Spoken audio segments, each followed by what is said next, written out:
14절까지만 함께 말씀을 나눠야 될 것 같아요. 마가복음 11장 12절로 14절, 제가 한 절 읽고 여러분들 13절 마지막으로 우리 합독으로 다 같이 읽겠습니다. 신약성경 74면에 있습니다. 이튿날 그들이 베다니에서 나왔을 때에 예수께서 시장하신지라.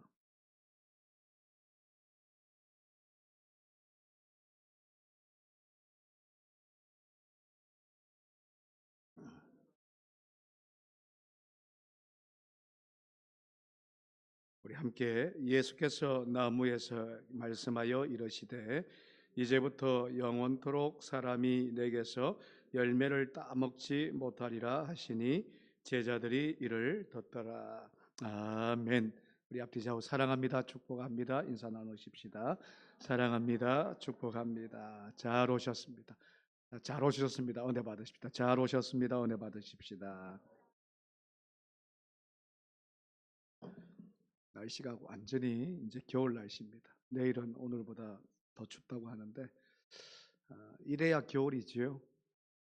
이제 날씨가 이제 진짜 겨울 날씨 같습니다. 여러분 춥지만 우리의 마음은 또 말씀으로 따뜻해지는 그런 시간이 오늘 이 시간 되기를 축원하고요. 자, 무화과 나무의 열매, 또 무화과 나무에 대해서 우리가 함께 이 제목으로 말씀을 나누려고 합니다. 제가 뭐 모든 음식들을 다 좋아해요. 좋아하는데 특별히 집에 냉장고에 항상 라면과 함께 열면 전에 있다는데 저도 안 그래서 또 물어봤어요. 다른 분들한테. 싱크대 문 열면 진짜 라면 없나? 없다더라고. 라면과 함께 냉동실에 항상 있는 것이 떡국입니다. 라면에다가요 떡국 넣어보면 참 맛있습니다, 여러분. 가끔 그렇게 먹어요. 저하고 비슷한 취향 계신가?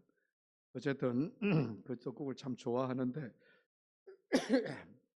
쌀에 관한 것들은 다 좋아합니다. 밀가루 쌀 뭐 이런 식으로. 근데 이 떡국이 이제 오늘 음식에 대해서 이야기하는 이유가 주님이 굉장히 시장했어요. 그 첫 시작이 오늘 12절 말씀 보면 베다니에서 나와서 길을 가실 때 예수님께서 뭐 하셨다고요? 배고팠다는 거예요. 몹시 배가 고픈 거예요. 그래서 저 멀리 보이니까 무화과 나무가 있지요. 여러분 시장은 배고프면 뭔들 맛이 없겠습니까? 다 맛있잖아요.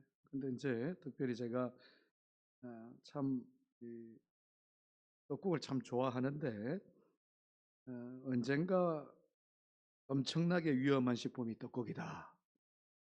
이런 보도가 있었던 적이 있습니다.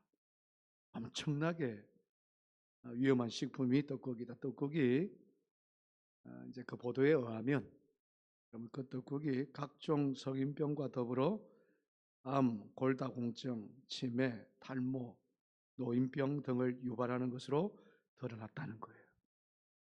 여러분 먹어보면 됩니까? 안 됩니까? 안 될 것 같죠. 라면이 아니고 떡국이.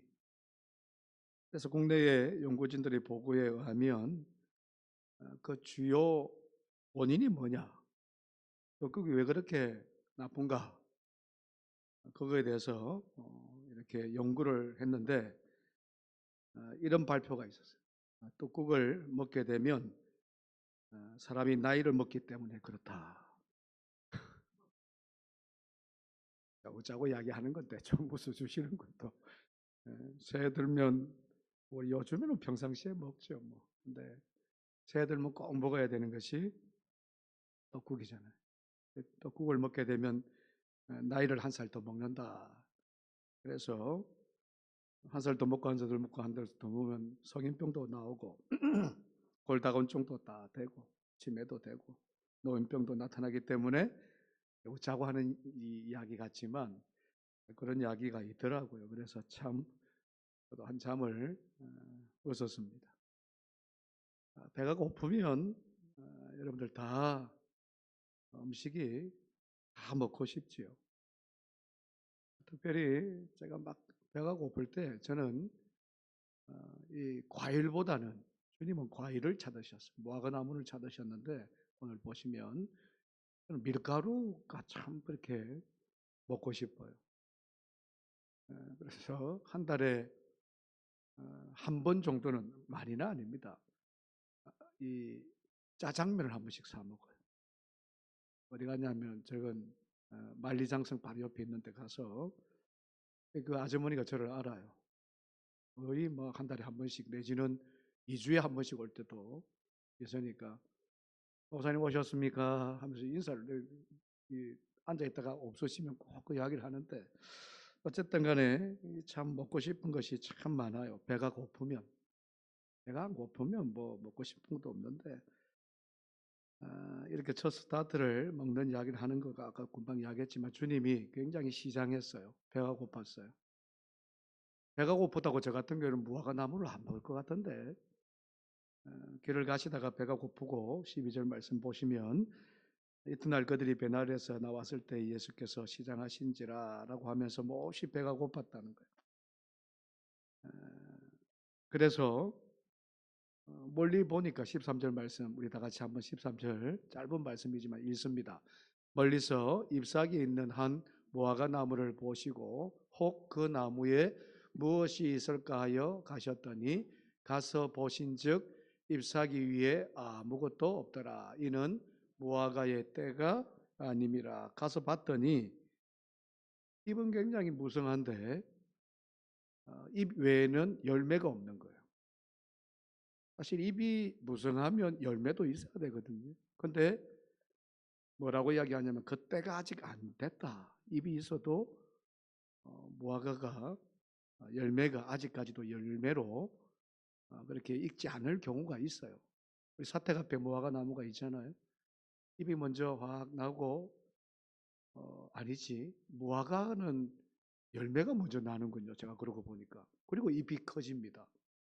이게 그게 사실 무화과인데 그러니까 그 이야기는 잎이 무성한데 열매가 없다는 것은 하여튼 열매가 어떤 이유로 해서 없든지 다 떨어졌든지 잎만 있든지 자 이런 모습을 보고 어떻습니까? 저주를 해요. 주님이. 14절 말씀 한번 보십시다. 결론적으로 14절 말씀입니다. 다 같이 읽습니다.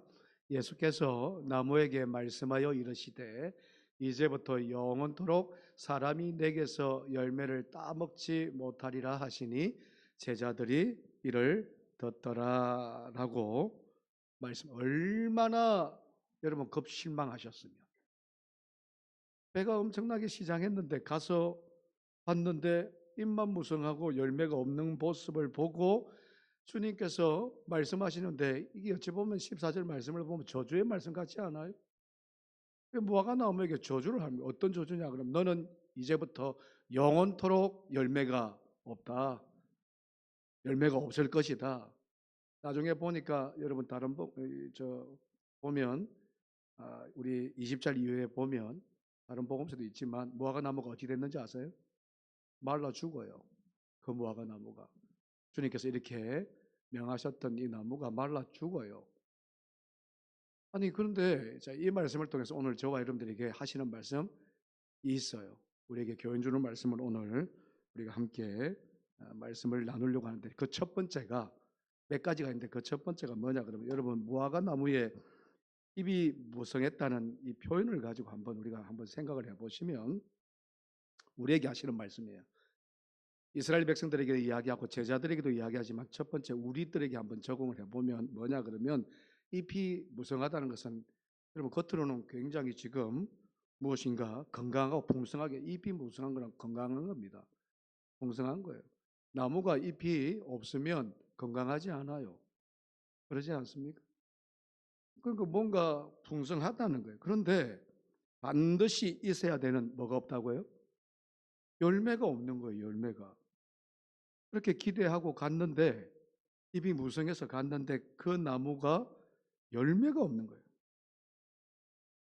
건강하고 풍성한 것처럼 멀리서 보니까 잎은 있어서 그렇게 갔는데 열매가 없으니까 주님이 실망을 하셨지요.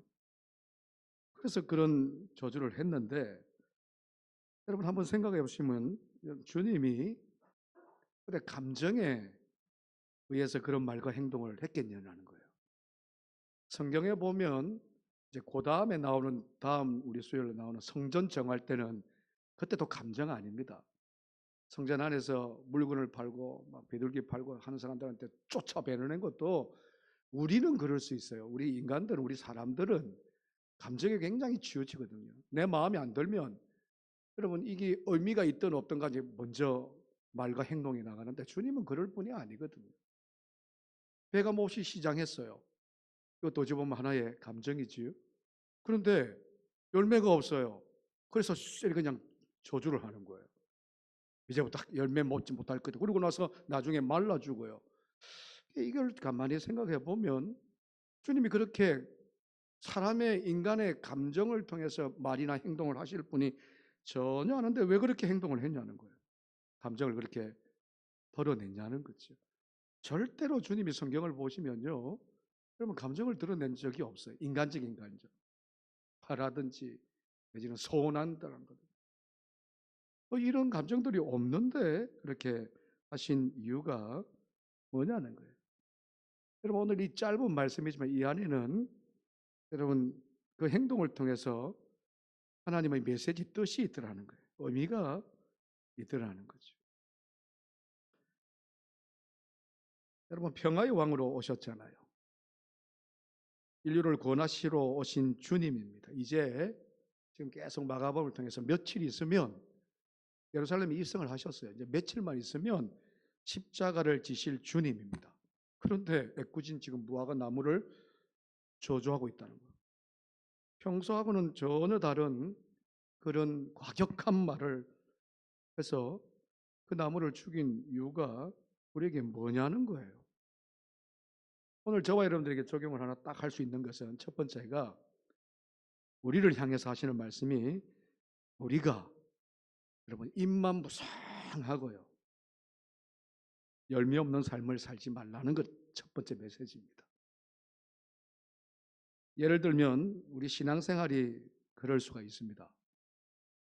종교적인 외형은 참 갖췄어요. 저와 여러분들이 예배 참석하고 기도 생활하고 말씀 생활하는데 그 중심은 흩어져 있어요. 바리새인들처럼 서기관들처럼 외형은 아주 그럴듯해요. 그런데 그 속을 들여다보면 열매가 없는 신앙이 있을 수가 있더라. 그러지 말라는 거예요. 그러지 말라. 또 한 가지가 예배를 드리지만 오늘도 이 시간에 여러분 한번 보십시다. 예배를 드리지만 말씀에 집중이 안 될 때가 있어요. 내 마음은 멀리 있는 그런 신앙 가지지 말아요. 말씀을 듣고 있지만 한 가지가 너무 중요한 것이 우리의 삶의 변화가 없어요. 말씀은 계속 들려오는데 들을 수 있는 귀가 열리라는 이 표현은 뭐냐 그러면 내 삶 가운데서 변화되는 삶을 살아야 되는데 변함이 없는 신앙을 안 된다는 거예요. 무화과 나무 잎이 무성하다는 이 표현에서 우리가 그럴 수가 있더라는 거예요. 여러분 잎이 무성하면 열매 맺는 삶을 살기를 축원합니다. 저와 여러분들이 입이 무성하다는 것은 외형뿐만 아니라 내 속도, 여러분들의 심령도, 여러분들의 행동과 말도 열매 맺는 귀한 은혜가 있기를 다시 한번 축복합니다. 주님이 저와 여러분들에게 요구하시는 것이 그거예요. 주님은 우리들에게 이 열매를 원하십니다. 잎보다 순종의 열매를 원하시고 사랑의 열매를 원하시고 회개의 열매를 원하시고 믿음의 열매를 원하시고 구원의 열매를 원하시는 분이 주님이십니다. 열매 없는 신앙은요, 한번 생각해보세요. 열매 없는 우리의 믿음의 삶은 여러분 진짜 공허해요. 믿는 것 같지만 내 안에 진짜 주님이 나를 통해서 열매 맺지 못하는 삶은 언젠가는 실족하게 되어 있어요. 가끔 이런 생각을 해봅니다. 세상의 사람들에게 실족하는 경우도 많죠. 일에 실족할 경우도 있고 관계에 실족할 때도 있고 여러 가지 실족하기 있는데 여러분 우리가 믿는 사람들이 말씀에 실족할 때가 있어요. 이게 참 어처구니 없는 이야기입니다. 안타까운 이야기입니다. 하나님의 말씀이 선포되는데 그 말씀 때문에 실족하는 경우가, 새벽재단에 그 이야기를 잠깐 했는데, 말씀이 나를 꼭 치는 것 같은 그런 말씀을 할 때가 이게 실족을 하는 거예요. 세상이란 말씀은 우리를 뭘 시키냐 그러면 변화시키는 거거든요. 그 말씀을 통해서 저와 여러분들이 삶이 변하고 우리 입술이 변하고 우리 행동이 변하기 위해서 주님께서 우리에게 말씀하는데, 오히려 그 말씀이 우리를 실족해 하게 하는 것이 왜 그런가? 저와 여러분들 안에 오늘도 주님을 통해서 열매 맺는 삶이 없으면 말씀 때문에도 실족됩니다. 나에게 이런 말을 하는구나. 그게 우리예요, 사실. 입만 무성하고 열매가 없으니까 주님이 우리에게 주셨던 그 말씀도 우리에게는 은혜가 되고 능력이 되고 힘이 되고 용기가 되고 담대함이 돼야 되는데 그러지 못할 때가 있습니다. 참 안타까운 이야기거든요. 입이 무성해요. 여러 가지 일도 하고 이것저것 다 하고 이때까지 걸어왔던 길이 참 믿음의 길 같아요. 근데 결국에 놓고 보면 열매가 없었어요. 별로. 순종의 열매도 없었고 회개의 열매도 없었고 은혜에 주시는 말씀의 열매도 없었고 믿음 따라 살아가는 믿음의 열매도 없었고 마지막 구원의 확신의 열매도 없는 거예요. 그러니까 세상이나 사람 말이나 어떤 일이나 관계 속에서 상황 속에서 우리는 언제라도 실족할 수 있는데 오히려 말씀 때문에 실족한다? 이것만큼 어리석고 이것만큼 안타까운 일이 어디에 있냐는 거예요. 충분히 우리는 그럴 수 있는데 여러분 다시 한번 주님을 통해서 열매 맺는 삶을 살기를 축원합니다. 열매 맺지 않으면 모든 것이 다 실족입니다. 사실 믿음의 열매가 있지 않으면 말씀의 은혜의 열매가 있지 않으면 언제나 죄와 허물 가운데 살아갔던 회개의 열매가 있지 않으면 우리는 언제나 실족할 수 있어요. 입은 굉장히 무성할 수 있는데 열매가 없으니까 실족할 수밖에 없는 우리의 모습이 있는데 주님께서는 그러지 마라. 무화과 나무를 통해서 애꿎은 무화과 나무를 통해서 우리에게 말씀하시는 것이 열매 맺자. 우리 사랑하는 성도님들, 우리 옆에 분들한테 열매 맺는 삶을 사십시다. 주님은 우리에게 열매를 원하신다고요. 열매를. 믿습니다. 이 믿습니다가 말만 아니고 여러분 진짜 믿음의 열매로 우리의 말이나 행동이나 생각까지도 그렇게 나가지 않으면 날마다 우리는 오히려 믿음 안에 산다고 하지만 실족합니다. 믿음 안에 산다고 하지만 넘어져요. 믿음 안에 산다고 하지만 꼬꾸라지는 우리 인생인데 주님은 우리에게 열매 맺는 삶을 살아라는 것이 그 열매를 통해서 너희들이 힘을 얻으라는 거예요. 담대함을 얻으라는 거예요. 세상 어떤 힘보다 믿음의 열매를 통해서 굳건하게 어떤 것들도 싸워서 이길 수 있다는 것을 열매를 통해서 우리에게 말씀해 주고 있다. 여러분 기억하십시오. 또 한 가지가 13절 말씀해 보시면 무화과 나무에 열매가 없는 이유를 말씀하시잖아요. 다시 한번 우리 13절 말씀을 보십시다. 13절입니다. 다 같이 한 번 더 읽으십시다. 멀리서 잎사귀 있는 한 무화과 나무를 가셨더니 가서 보신즉 잎사귀 위에 아무것도 없더라.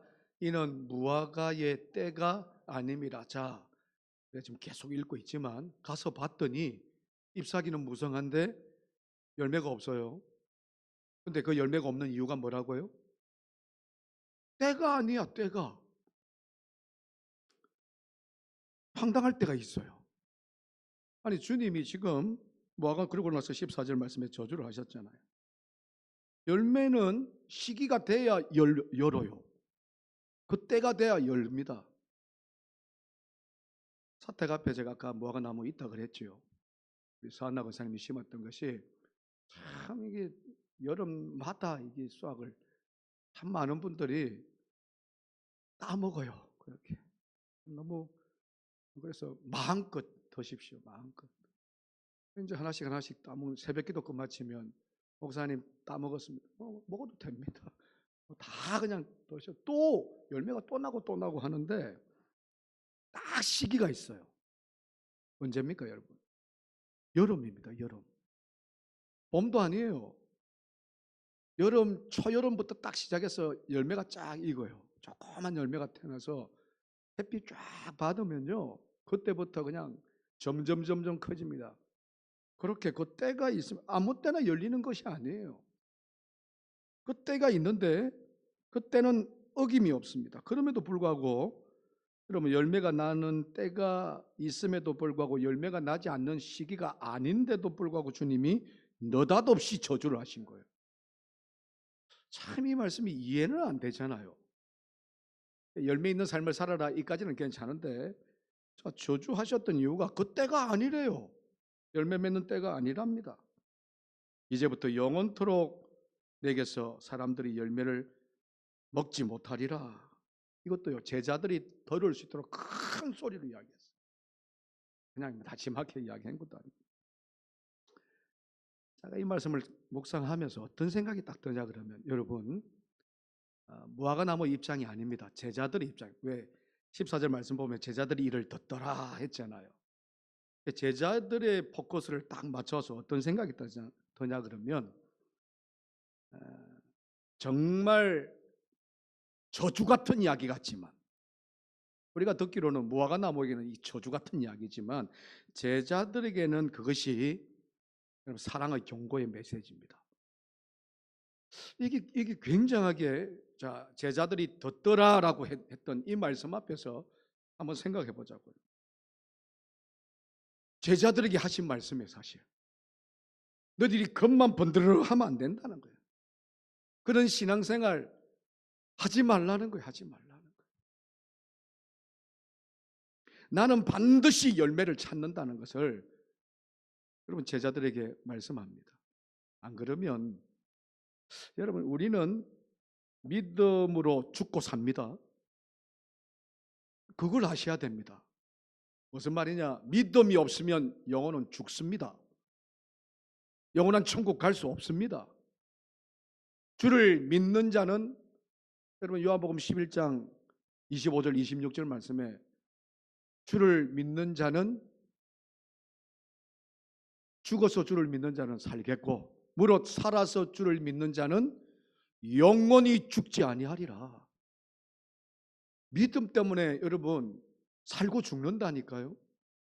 제자들에게 지금 이야기하고 싶은 이야기가 뭐냐 그러면, 여러분, 너희들이 믿음의 열매가 맺혀지지 아니하면, 겉만 번들을 해주고 그냥 막 따라서, 나만 따라서 믿음 없이 그렇게 살면 영원히 죽는다는 거예요. 영원히 죽는, 저주받아 죽는다는 거예요. 저주받아.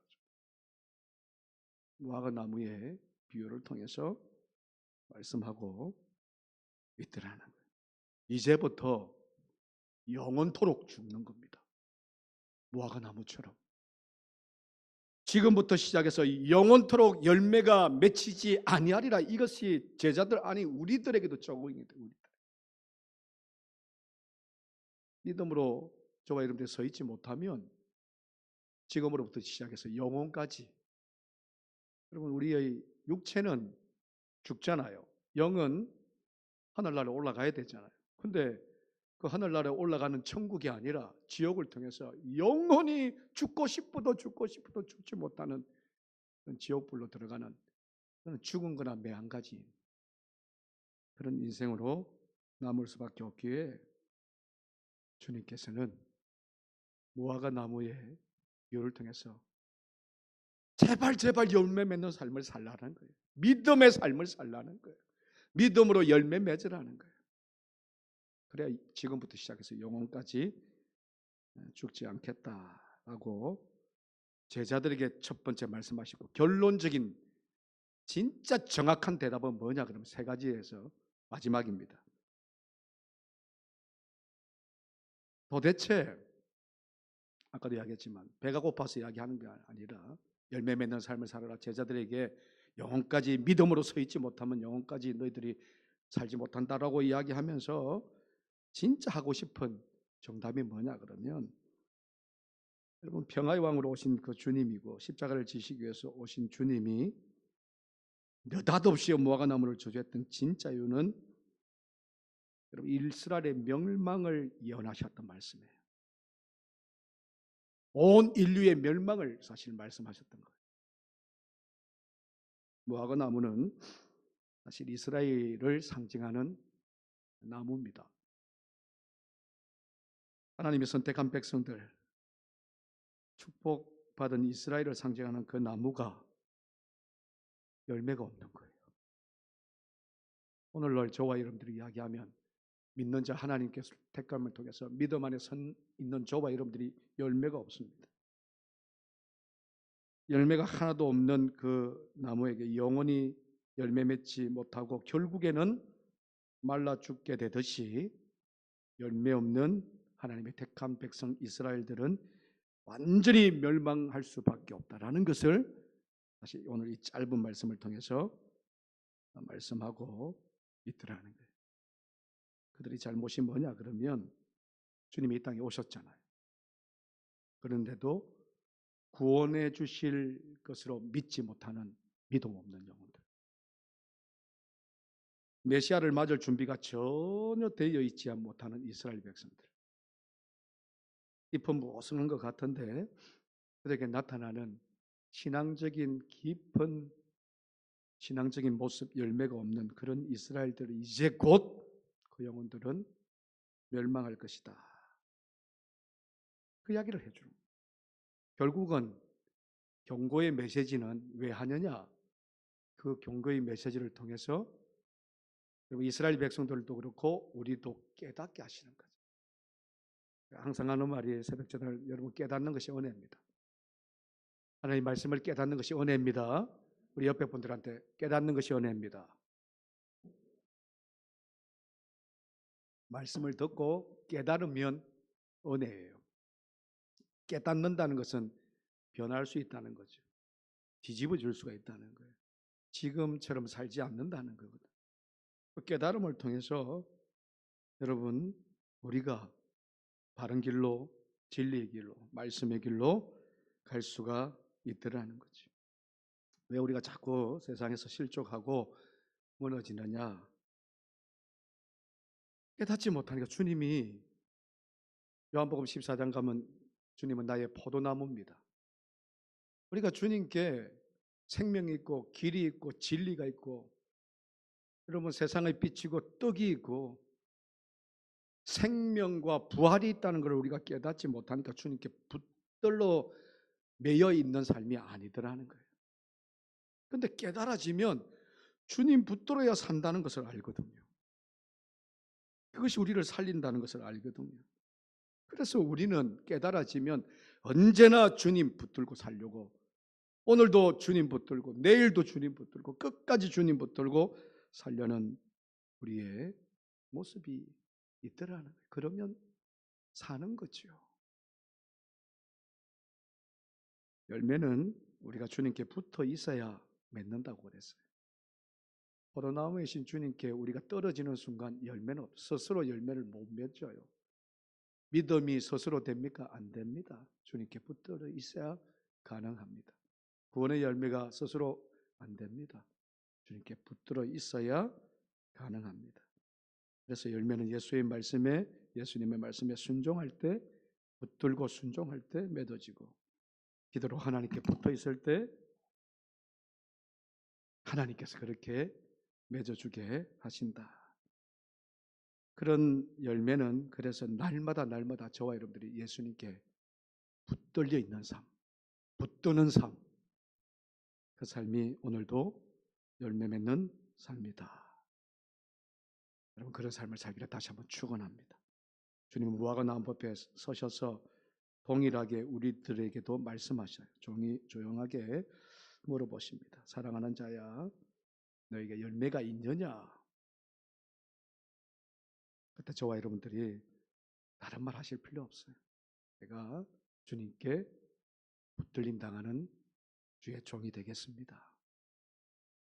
말과 행동과 우리의 삶이 그렇게 주님 붙들고 살면 반드시 우리에게 나타나는 것이 죄와 허물 속에서 언제나 회개의 열매로, 믿음이 없는 속에서 믿음의 열매로, 순종하지 못했던 우리의 삶이면 순종의 열매로, 복음적인 삶을 살지 못했던 우리의 삶은 날마다 복음적인 삶으로 열매로, 구원의 확신이 없었던 우리의 모습이 구원의 확신의 열매로 나아가서 복된 믿음의 삶, 구원의 삶을 살 줄로 믿습니다. 오늘 이런 믿음이 열매 맺는 저와 여러분들이 되기를 주님 이름으로 축복합니다.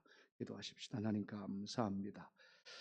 오늘도 이 말씀을 통해서 잎은 무성한데 열매가 없는 무화과 나무처럼 우리 또한 세상의 거칠애와 겉모습은 화려하지만 내 속 마음, 내 삶의 신앙의 모습은 아직도 메마르고 강팍하고, 또한 참으로 무너지는 우리의 심령을 다시 한번 주님께 의지하고 의탁하고 붙들고 그 믿음의 붙듦을 통해서 열매 없는 우리가 열매 맺는 삶을 살아갈 수 있도록 인도하여 주옵소서.